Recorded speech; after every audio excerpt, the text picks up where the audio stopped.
বিশ্বনবী পাগলের মতো একবার হাউজে কাউসারে যাবেন, একবার সিরাতে যাবেন, একবার পুলসিরাতের দিকে, একবার হাউজে কাউসারের দিকে পাগলের মতো দৌড়াতে থাকবেন।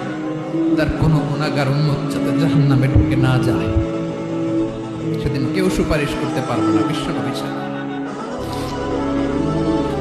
এজন্য 5 নম্বর আল্লাহ বললেন, মান যাল্লাযী ইয়াশফাউ ইনদাহু ইল্লা বিইযনিহি। কার সাহস আছে, কার এত বড় বুকের পাটা কিয়ামতের কঠিন দিন আল্লাহর সামনে দাঁড়িয়ে সুপারিশ করবে? কারো ক্ষমতা নেই, কারো ক্ষমতা নাই।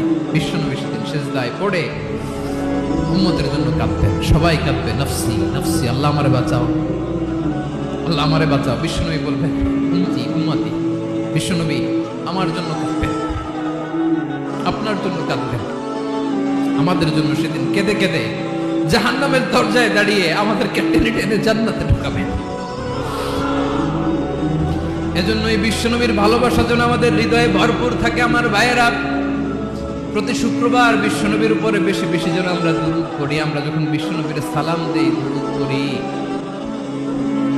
একদল স্পেশাল ফেরেশতা আছে যারা বিশ্বনবীর দুরূদটা নিয়ে সরাসরি বিশ্বনবীর রওজায় যায়, যে বলে অমুক